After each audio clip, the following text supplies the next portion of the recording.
Pakilap sa konti. Okay, yan. Salamat po sa ating special number.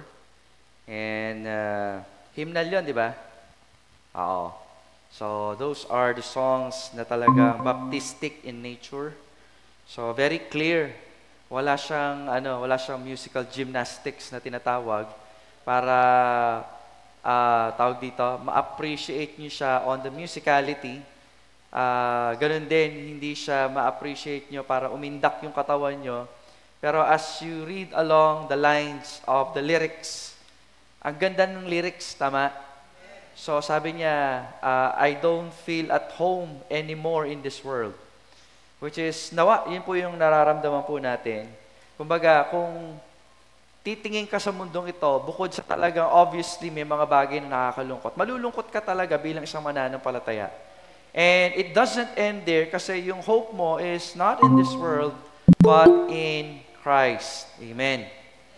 Amen. Ngayon po, di na tayo papakatagal. Let us open our Bible in Proverbs chapter 16, verses 1 to 4. It is our memory verse, and I am hoping that everyone is somehow already meditate. Okay, so pinagbulay-bulayan na po natin ito. But once more, let us look into it. Tignan po natin siya. At ano nga ba pwedeng makita sa mga talatang ito? At ganito po ang ating matutunghayan. The preparations of the heart in man and the answer of the tongue is of the Lord. Very plain and very simple. All the ways of a man are clean in his own eyes, but the Lord weigheth the spirits. Commit thy works unto the Lord, and thy thoughts shall be established. The Lord had made all things for himself. Ang lahat ng bagay ay ginawa niya para sa kanya. Take note, lahat ng bagay ay ginawa niya para sa kanya. So if we are doing something not connected to the Lord, then everything we exercise in this world is in futility. Meaning to say, lahat ng ginagawa po natin ay walang kabuluhan. Yea, even the wicked for the day of evil. Tayo po yung manalangin. Manaming Diyos, salamat po Ama sa oras na ito. Hinihingi po namin na minsan pa ang iba na salita, ang patuloy na amin pong pagbulay-bulayan, hindi lamang po sa aming pakikinig, kundi magkaroon din po kami ng isang mental exercise on how to meditate upon your word. Open our hearts and our minds, O God, that we may see, that we may behold wondrous things out of your law, out of your book, and out of your will, Ama. Salamat po, Panginoon. Minsan pa, samahan niyo po kami. In Jesus' name we pray.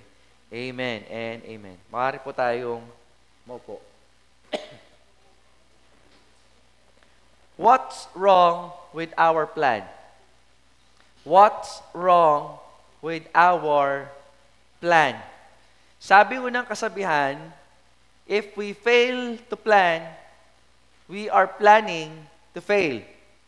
Narinig niyo na po ba yan? If we fail to plan, we are planning to fail. O kumbaga, kung hindi daw tayo nagpaplano, sigurado, plano natin ang bumagsak.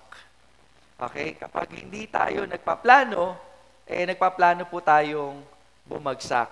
Now, when we talk about plan, it is something that is executed with a purpose. Tama? So, ibig sabihin, kung bakit ka naghahanda, kung bakit ka nagpaplano, may gusto kang marating. Now, as a believer in Christ, kinakailangan po natin tandaan, una is our identity. Sino nga ba tayo? Remember, we are not living in ourselves. Hindi na tayo nabubuhay, kundi si Kristo na ang nabubuhay sa atin. Therefore, anything you plan in this world is, sabi ko nga kanina, futility. Walang kabuluhan kung hindi yan umaayon sa kalooban ng Diyos. Bakit? Mananampalataya ka na. So we must understand who you are or what is your identity bilang isang mananampalataya. Second, if you understand your identity, you will now understand your activity. Alam mo na dapat yung ginagawa mo. So every believer in Christ, ang target niya lagi is mapasaya ang Panginoon. Amen? Paulit-ulit kong sasabihin ito at huwag kayong magsawa sapagkat yan ang isang katotohanan. So, ibig sabihin, anuman ang mga bagay na hindi natin naabot, anuman mga bagay ang hindi natin nakuha, okay lang. Kasi nga, kung alam natin kung sino tayo at saan po tayo o sino yung pinaglilingkuran natin, ang lahat ng bagay natin gagawin, baliwala. So kung ang ating buhay ay sinasabuhay natin sa Panginoon, yumaman ka man o hindi, may sasakyan ka man o wala, masaya pa rin ang buhay. Kasi hindi nakasalalay sa mga material na bagay ang kasiyahan mo kundi nasa Panginoon na. Pero masaya yung may sasakyan. Masaya yung may bagong bahay. Pero wag niyong kakalimutan na lahat ng bagay na ito, kinakailangan, again, sumasang-ayon sa kalooban ng Diyos. Kasi wag niyong sasabihin na, ayaw ba ng Diyos na maging masaya kami dahil may bahay? Bakit? Lahat ba ng may bahay ay tunay na masaya? Lahat ba ng may sasakyan ay tunay na may kapayapaan? Lahat ba ng maraming kaibigan, tunay nga ba na sila'y may seguridad? Kasi nga, sabi ko nga, kung hindi mo kilala kung sino ka sa harap ng Diyos, kung ano ba yung mga bagay na dapat mong gawin, lahat ng bagay, it's exercise in futility. Pangatlo, hindi lamang yung identity, hindi lamang yung activity, but your destiny. Saan ba tayo papunta? Kung papunta tayo ng langit, ikaw naman, nagpapakahumaling ka na magtrabaho sa mundong ibabaw, thinking to support your temporal needs. Uy, fail. Naintindihan ba ninyo? Kaya dapat, dumating na sa punto ng buhay natin, na hindi na tayo naiinggit sa mayayaman. Kasi nga, maglalaho ang lahat ng bagay sa mundong ibabaw. Amen? Amen po ba? Sa bagay, mag-amen man kayo o hindi, lahat tayo susunod sa kalooban ng Diyos eh. Ngayon, kabag-habag ang isang mananampalataya na tinuturuan siya ng Panginoon na lahat ng bagay sa mundong ibabaw, temporal, tapos doon ka pa rin nakafocus. Imagine mo, dapat ikaw yung mananampalataya, may kapayapaan, may totoo kagalakan, and yet hindi mo nagagawa to kasi mali yung focus po natin. Kasi na dapat ang destiny natin, patungong langit na bayan, ikaw dito yung focus mo. Talaga malulungkot ka. Talaga madi-discourage ka. Bakit? Dito yung tingin mo. Now, ano po yung makikita natin? Tatlong bagay. Okay? So, if we are not focused to God, if we are not connected to God, if we don't know who we are, kung di natin kinikilala ang sarili po natin, surely your plan will fail. So therefore, what's wrong with that plan? Number one, if we don't begin with God as an answer. If we don't begin with God as an answer. Sabi po ng verse 1, the preparations of the heart, okay, in man, and the answer of the tongue is from the Lord. Kanina daw nagmumula kasagutan ng panalangin? Sa Diyos. Amen? Kahit magplano ka na magplano, pag wala ang Diyos sa plano mo, you remove God from the equation, walang kwenta yung plano mo. Plano mo magtagumpay. Anong klaseng pagtatagumpay ba ang hanap mo? Gusto mong yumaman? Bakit? Kung ang pagtatagumpay na hanap mo ay kagaya ng sanlibutan, palagay nyo, ibibigay ng Diyos kung ang definition nyo mali? Kasi hindi magbibigay ang Diyos ng isang bagay na ikakapahamak mo. Hindi magbibigay ang Diyos ng isang bagay na yung dulo nun, magkakaroon ng kapanglawan or kalungkutan on your part. Kaya pansinin ninyo, ang dami sa mga kaklase ko ngayon, after they graduate college, puno-puno ng anxiety. Kasi nga naman, mas nakaka-stress pagka-graduate mo, maghahanap ka ng trabaho. Buti sana kung pagka-graduate mo, may trabaho ka agad. Hahanapin mo yan. Majority of them, dahil bago pa lang, ang hirap i-hire. Bakit? Kasi may mga mas nauna sa amin na naghahanap din ng trabaho. Tapos, sasabihin nyo ngayon sa akin, busy kayo sa pag-aaral? Panahon pa ng panahon, problema ng pagtatrabaho. Tapos sasabihin sa akin, hindi kayo makakadalo ng gawain dahil may trabaho. Kailan ba naging matiwasay ang pagtatrabaho? Sabihin nyo nga sa akin. Ano bang goal natin? Ba't kayo nagtatrabaho? Kaya nga, kung hindi mo kilala ang sarili mo, hindi mo alam ang gagawin mo. Kung hindi mo alam ang gagawin mo, hindi mo alam kung saan ka papunta. Okay, papunta ka ng langit na bayan, pero miserable ang buhay mo habang nasa lupa ka. Bakit? Hindi mo kinikilala ang Diyos eh. Kaya nga, sabi po natin dito, if we don't begin with God, yung pundasyon natin wala sa Diyos, wala. Wala. Diba? Walang mangyayari sapagkat ang lahat ng kasagutan ng panalangin ay sa Diyos lang matatagpuan. So kung sa Diyos ka matatagpuan at wala ka sa Diyos, paano ka sasagutin? Tama? Psalms 37:4. Delight yourself in the Lord, and He will give you the desires of your heart. Paano na lang kung wala yung delight mo sa Panginoon? Sasabihin mo, delighted ka sa Panginoon, wala ka sa gawain? Huwag na sa gawain. Sabihin mo, nagde-delight ka sa Panginoon, malayo ka sa Panginoon. How can God therefore give the desires of your heart kung malayo ka sa Diyos? Huwag kayong maguluhan, ha? Okay ho na mag-aral. Okay na magtrabaho. Pero kung yung mga bagay na yan ang sumasaklaw sa buong isip ninyo, buong lakas ninyo, buong salapi ninyo, may problema ho tayo dyan. Ang tawag natin dyan, Diyos-Diyosan. Kasi yun yung umuukupa ng lahat ng bagay. Don't get me wrong. We have needs. Sino ba naman ang wala? Pero bilang isang mananampalataya, humihingi tayo ng probisyon, ng talino sa Panginoon para mapunan ang mga bagay na ito. Nakakalungkot kapag ang sistema ng mundo ang ating sinusundan, tapos pinagpapalagay natin, ito yung kalooban ng Diyos, mali po yun. Madali kasing sabihin, idikit ang pangalan ng Diyos sa kahit na ano eh. Thinking na ginagabayan ka ng Panginoon kasi dinikit mo yung pangalang Diyos. Bakit di ka nag-attend ng prayer meeting? Para makatulong sa gawain ng Diyos. Pwede naman yun eh. Pero ang tanong, iba yung gusto ng Diyos? The Israelites, that's the problem. Tama? Remember si King Saul? Yung pagsuway niya sa Panginoon, sabi, patayin lahat ng Amalekite. Hindi niya ginawa. Ano katiwiran niya? Yung mga handog kasi, para sa Diyos. Dinikit yung pangalang Diyos. Madaling idikit ang pangalan ng Panginoon kahit saan to justify your rebellion to God. Sabihin na natin rebellion. Don't get me wrong, sapagkat the goal of serving God is to put God in everything. Ngayon, kung ikakatwiran natin, yung mga bagay na ginagawa ng mundo, ay pwede naman natin gawin. Kasi total naglilingkod naman tayo. Mali po yun. Dapat una ang Diyos sa lahat ng bagay.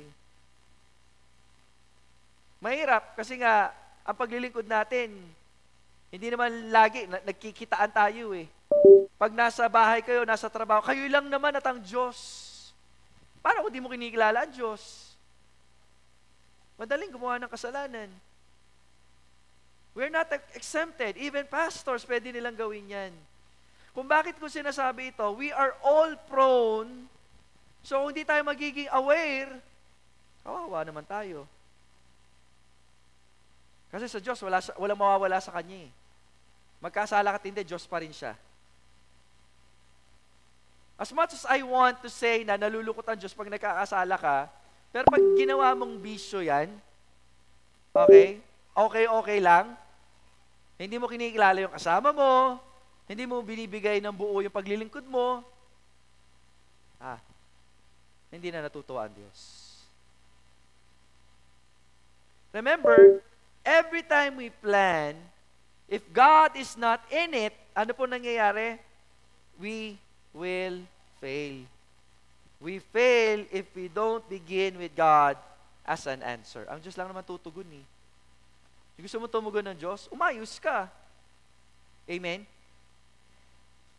Hindi pwede yun na gusto mo matuwa sa iyo magulang mo, pero hindi ka sumusunod sa magulang mo. Imposible yun. Amen? Kasi, ang pamumuhay Kristiyano, it's about the glorification ng Panginoon eh. So kung tatanungin nyo, pwede ba ako mag-boyfriend ng unbeliever? Pwede ko bang samahan ng mga bakla, ang mga tomboy? Pwede ba ako manood ng sine? Pwede naman eh. Pero wag nyo i-expect na matutuwa ang Diyos. Ganun lang kasimple. Gusto ng ganyang buhay? Okay, sige, granting, pwede. Pero ang hindi nyo pwedeng expect, pagpapalain ka ng Diyos. Bakit? Namumuhay ka salungat sa kalooban niya. Hindi pwede yun. Pangalawa, what's wrong with our plan? If we consider our ways, okay, a good way instead of God. If we consider our way a good way instead of God. Sabi ng verse 2, all the ways of man are clean in its own eyes. Madalas kasi para bang, hindi, nararamdaman, yun ang problema sa Christianity today. Marami sa mga churches ngayon, they base their faith on feelings. Mag-interpret ng Bible, ito yung pakiramdam ko. Mali po yun. Faith is different from feelings. Kasi ang faith, kahit hindi mo pakiramdam, susunod ka pa rin kasi yun ang sinabi ng Lord. Ang feelings hindi eh. Feelings come and go. Feelings depend on other people. Ayoko mag-attend kasi, alam mo yun, mamaya chismis ako ng aking kapatid sa pananampalataya. Or worse, parang yung problema ng mga anak ng pastor, mag-a-attend ka lang kasi hindi ka naman talaga takot sa Diyos, takot ka sa sasabihin ng ibang tao. Ang Diyos mo, yung testimony mo, but not God Himself. Remember, sabi ng Bible, all the ways of man are clean in His own eyes. Sa paningin mo, oo. Ang tanong, sa paningin ng Diyos, gusto niya ba? Remember, if you go back to the judges, ano yung problema nila? All the things that they do it sa pamamagitan na what is good in their eyes and not to God's eyes. Kaya nga kung tatanungin, Pastor, bawal ba magsine? Huwag ako tanungin mo ang Diyos. Pwede ba mag-boyfriend ng hindi Kristiyano? Kasi kung sasabihin ng pastor, hindi, yung iba, marami pang katwiran eh. Kasi mabait naman kesa sa Christian, o di kaya pangalan naman, Christian, so okay na yun. Anong sabi ng Diyos? Huwag kayong makikipamatok sa hindi mananampalataya. Pastor, yung verse na yan, para lang naman yan sa influence, para lang yan sa kaibigan. Hindi ho. Any relationship that we have, lalo na kapag gusto natin maging close to them, make sure, dapat nananampalataya sa Diyos. Nakikinig ba kayo? Kung gusto yun ng influence ng barkada, dapat Kristiyano. Pag hindi Kristiyano, hindi ka ilalapit sa Diyos. Plain and simple. Kung meron man dahilan kung bakit mo sasama ng di mananampalataya, ikaw ang mag-iimpluwensya na maging mananampalataya sila. Aminin man natin at hindi, malabong mangyari yan kung malayo ka sa Diyos. Ngayon, kapag pinagpatuloy mo yan, ikaw ang madadala, imbis na sila ang dalin mo papalapit sa Diyos. Huwag nang bakla. Yung mga tropa ninyo na mahilig mag-cutting class, yung mga katropa ninyo na kakaibang manamit, pag sinamahan mo yan ang lagi mong kasama, maisip mo ngayon, ay, ganda ng damit nila. Bakit mo naisip yon? Kasi sila yung lagi mong kasama eh. Pero kapag kasama mo mananampalataya, tapos nakailipilo ka sa hindi mananampalataya, you will know the difference. Bakit? Malapit ka sa Diyos. Kasi yung mga kasama mo, malapit sa Diyos.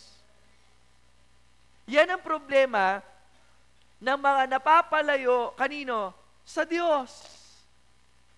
Yung naglalaro ka, Kristiyano ka kapag Sunday, pero iba yung kasama mo, 5 days o 4 days a week. Catholic, kapag sinabi ng tropa mo, ay, yung religion, para-pares lang. Ikaw naman, dahil lagi mong kasama, lagi mong naririnig, sila yung mas malakas ang impluensya. Oo nga, no. Ang masakla, mangyayari ngayon, mas mabait pa yung mga Katoliko kaysa sa mga Baptist. Tandaan ninyo, hindi ho tayo nakakilala sa Panginoon para maging mabait. Nakakilala tayo sa Panginoon upang magkaroon tayo ng buhay kay Kristo. Hindi ko sinasabing hindi kayo magiging mabait, pero somehow, tayo po'y nabubuhay dapat close sa pagiging mabait kasi napapalapit tayo kay Kristo. Hindi naman natin sariling kabaitan, kundi kabaitan ng Panginoon. Kasi kung wala ka sa Panginoon, sira ang bait mo. Tama? Sira yung bait mo. Sa Kapampangan, ang pangit. Sira ka buntok. Sira ka ganaka. Wala ka sa ayos. So then again, sabi ko nga, we must be careful. Kasi pag iba yung influensya mo, mag-iiba yung concept mo, yung principle mo sa buhay. Yung tama, mali, yung mali, tama. Kaya sabi ng verse 2, all the ways of men are clean.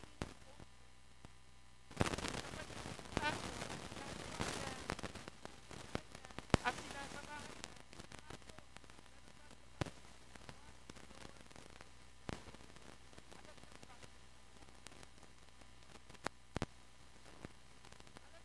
bakit mo ginagawa yan? Alam ng Diyos kung bakit ka nag-o-offering. Kasi dapat, ang pagbibigay natin ng kaloob sa Panginoon, tao sa puso, ng may galak. Hindi yung may kapalit. Mali. Kapag nagtatights kayo, na ang isip ninyo, papalitan ng Diyos. Mali ho yun. Palibasa kasi nasanay kayo sa Malakay 3:10. Ang Malakay 3:10, yan po'y para sa Israel. Tayo, nagtatights tayo kasi sinasabi natin sa Diyos na lahat ng pinagkakakitaan ko, Panginoon, 10% of that, ibabalik ko bilang tanda ng katapatan sa iyong ginawa sa akin. Amen po ba? Pero never niyong isipin, in giving, lagi may kapalit. Maling-mali po yan. Pastor, di ba gagawin ng Diyos? Gagawin niya. Kaso, tanggalin niyo sa isip niyo na kaya kayo magbibigay kasi may kapalit. Amen po ba?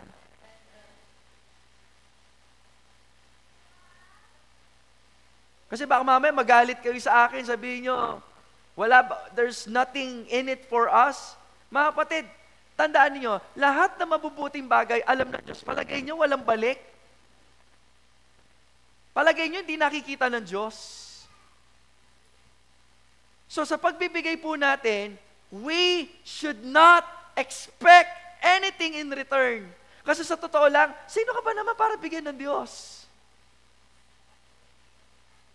Tapos, ang damot mo sa tithes, ang damot mo sa offering. Nagigets po ninyo? I'm saying this kasi yung level ng ating paglilingkod dapat mas puro, mas dalisay, mas maayos sa harapan ng Panginoon. Kasi tandaan niyo to, alam ng Diyos kung ano yung nasa puso ninyo.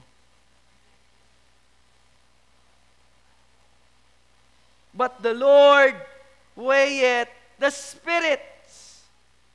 Ang Diyos ang tumitimbang, ang nakakakilatis ng ating motibo, ng ating isipan, ng buo nating pagkatao. I remember Peter. Si Peter, when Jesus explained yung mga pagdadaanan nilang pagdurusa, paghihirap, by following the Lord, and He explained to them, di ba, yung mga bagay na pwede nilang makamtan dahil sumusunod sila sa Panginoon. Ang lagi sinasabi ng Panginoon kasi hindi madali. Kaya sumagot tuloy si Peter, sabi niya, Lord, what's in it for us? Mga kapatid, kung naniniwala tayo na ang Diyos ang may-ari ng lahat, palagay nyo hindi niya kayang bigay ang mga simpleng pangangailangan na meron po tayo. Nakikinig po ba kayo? Kung ang Diyos ang may-ari ng lahat ng bagay, hindi mo na dapat problemahin kung magbibigay ba ang Diyos o hindi. Kasi sigurado magbibigay siya. Ang problemahin mo, nagtatapat ka ba?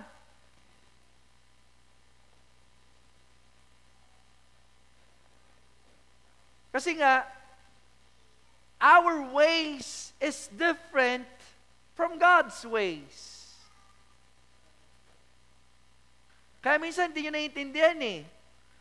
Pastor, bakit sige na to? Pinagpapala, si kapatid na ganyan. Hindi. Kasi iba yung pamamaraan ng Diyos.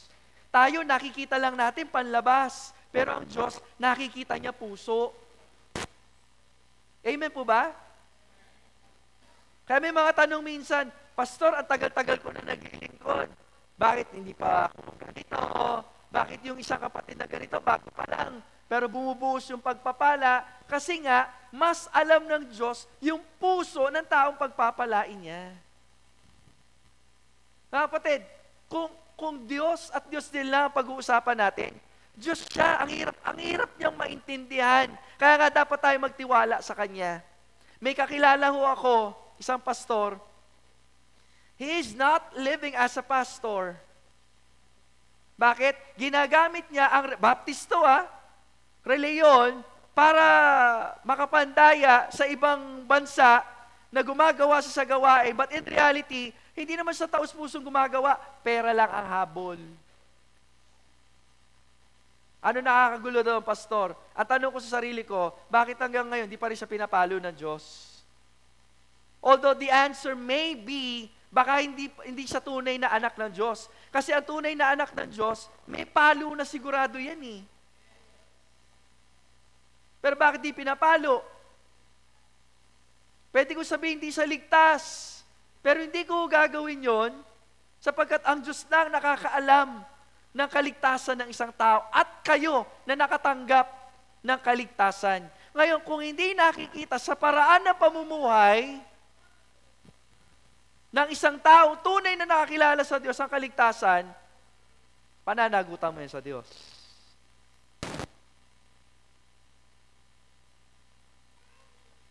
Nakakalungkot isipin, marami, sa panahon natin ngayon mga nagkiklaim na Christian daw, pero hindi nakikita yung perseverance nila sa paglilingkod sa Panginoon. Bakit?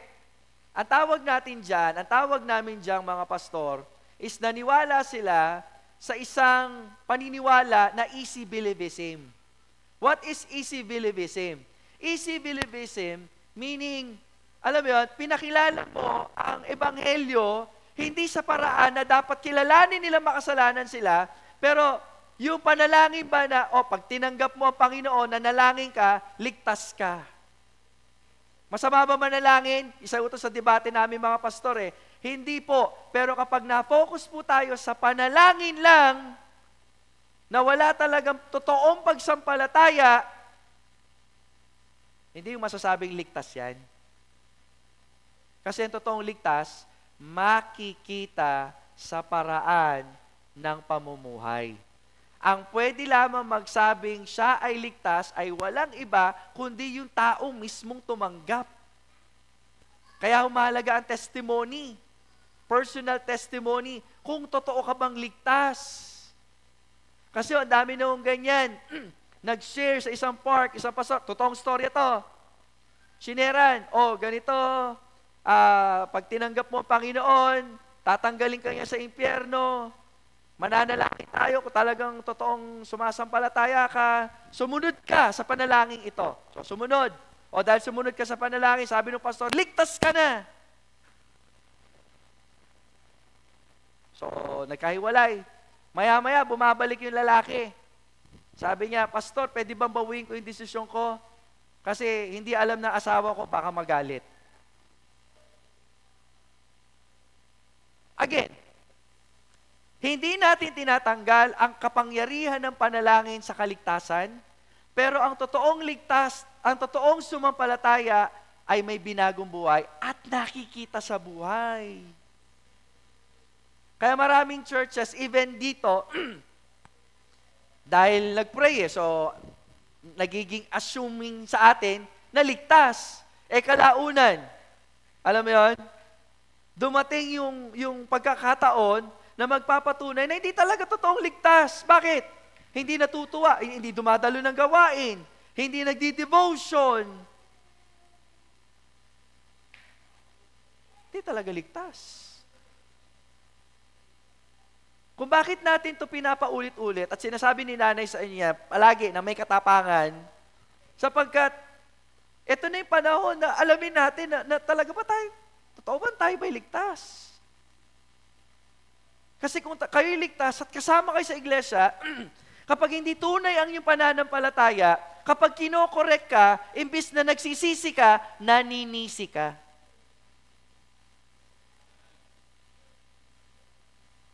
Ang totoong ligtas, nagsisisi at hindi naninisi. Hindi kung sino-sino yung tinuturo. Kasi ang buhay ng Kristiyano, buhay yan ng repentance. So balik tayo.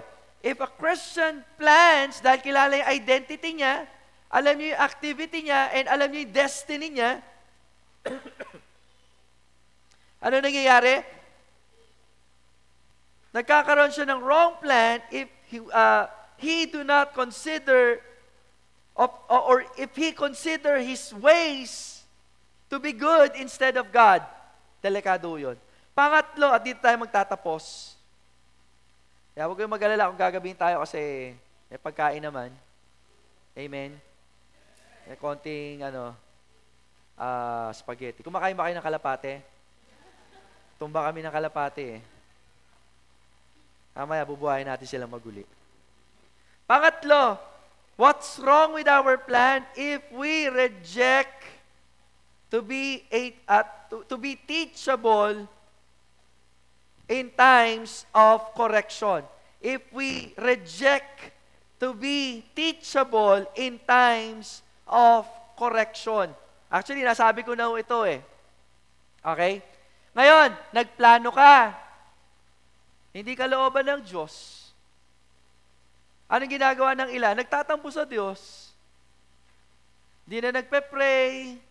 Di na nagbabasa ng Bible. Kasi yung inaasahan niya, hindi nangyari. Kaya dapat matuto tayo dun Umaasa tayo, hindi sa sarili nating talino.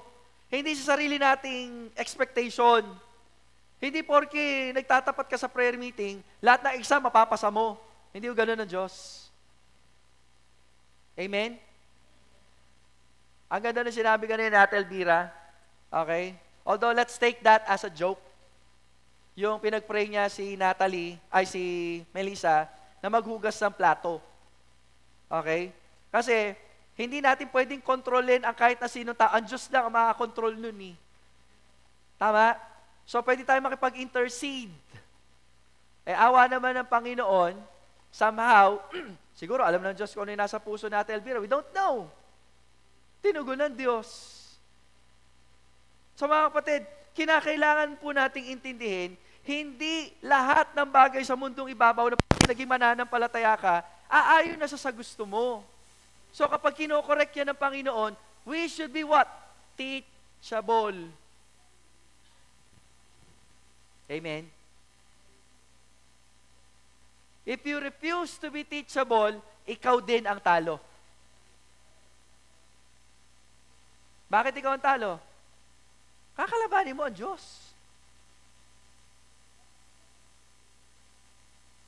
Pastor, sinabi, ginagamit lang ang tao Minsan kahit hindi mo gusto yung sitwasyon, hindi pwedeng sisihin ng ibang tao. Pinapaintulot yan ng Panginoon kasi may itinuturo siya sa'yo. Therefore, be teachable. Amen? So anong gagawin natin? We must improve ourselves during difficult situation. Tayo kasi pag may problema, parang laging bago na bago eh. Pag may problema, isipin kagad natin, Lord, ano bang gagawin ko? Kasi kilala mo naman yung sarili mo eh. Kung nagtatapat ka sa Diyos, pagsubok ito, sasampalataya ka sa Diyos. Ngayon, kapag may nangyaring hindi maganda, alam mo sa sarili mo, kasi may kalokohan ang ginagawa eh. Hindi alam ni pastor yan, hindi alam ng magulang mo yan. Ano gagawin mo? Magsisi ka sa kasalanan. Ayusin mo ang iyong paglakad. Kasi hindi ko alam. Lalo na kayo, hindi naman kayo nagsasabi sa pastor eh. Ito yung church na hindi nagsasabi sa pastor. Kasi isip niyo or may mga naunang tao kasi nung minsan, na huwag nyo nang sasabihin problema nyo kay pastor kasi marami siya. Hindi yung totoo yun. Trabaho nga ng pastor yun, panalangin kayo eh. Kilala nyo yung matangkad nyo, lagi nakamotor. Di ba? Ngayon, nasa ibang church na siya, ginagamit na ng Panginoon. Salamat naman. Okay? Okay lang mo yun eh. Alba, umalis kayo, ganun talaga, hindi naman natin kontrola kahit na sinong tao. Kung hindi kayo para dito, eto lang ha, huwag kayong titigil sa paglilingkod sa Diyos. Lagi namin ipapanalangin ang iyong paglago. Okay? So, improve yourself during difficult situation. Ano pa? Always apply the wisdom that you've learned. That is the second one. Always apply the wisdom that you've learned. Oy, ang dami niyo na pong mensahe na napakinggan na magaganda. Hindi mo yan minensahe para ma-appreciate lang. Minensahe yan para sa buhay. So it's about time, apply that. And pangatlo, embrace correction. Pag kino-correct, huwag yung ilayo, yakapin ninyo. Pastor, masakit, kasama yan. Parang yung mga vitamins ng mga naunang panahon. Naalala nyo, mga magulang, nung mga bata pa tayo, ayaw natin ng gamot. Kasi iba yung lasa ng gamot nung naunang panahon. Talagang napakapakla. Ngayon, kasi yung mga gamot, strawberry flavor, di ba? Lemon flavor. Panahon namin, ay nako, itatali ka ng 2 kamay, 2 paa. Tapos, ay grabe yun, bubula bibig mo kasi talaga ang pangit ng lasa. Pero ginagawa yon para sa ikakabuti mo, gagaling ka. The same thing with correction. Let us embrace correction for our benefit. Amen? Ganun ang Diyos, pag nagmamahal, nagko-correct po siya. Again, what's wrong with our plan? Mali ang ating plano, mali ang ating gagawin kung malayo tayo sa Diyos. It applies everything, even in our relationship. Manugang man yan, kapatid man yan, kasama mo man yan sa church, sa trabaho man yan, kasi it talks about you. Kasi kung hindi mo kilala sarili mo, mali ang gagawin mo. Kapag mali ang gagawin mo, pangit ang kahinatnan ng gagawin mo. Tama? Identity, activity, and destiny. If you don't know that, mga kapatid, all the plans that we do, it will fail. Ayaw naman natin yun, tama? Ano gagawin natin? Lumapit tayo sa Diyos. In every situation, in every correction, di ba? Guidance sa ibinibigay ng Panginoon, lumapit tayo sa Diyos. Tayo po'y manalangin. Muli, Ama, salamat po sa gabing ito. Salamat sa patuloy na pagtuturo sa amin. Hiningip ko po, Ama, na patuloy po kaming samahan as we grow in grace. Father, we ask that you continue to build us, to strengthen us ayon po sa inyong kalooban. Salamat po. Ito po ang aming dalangin sa pangalan ni Jesus. Amen at amen.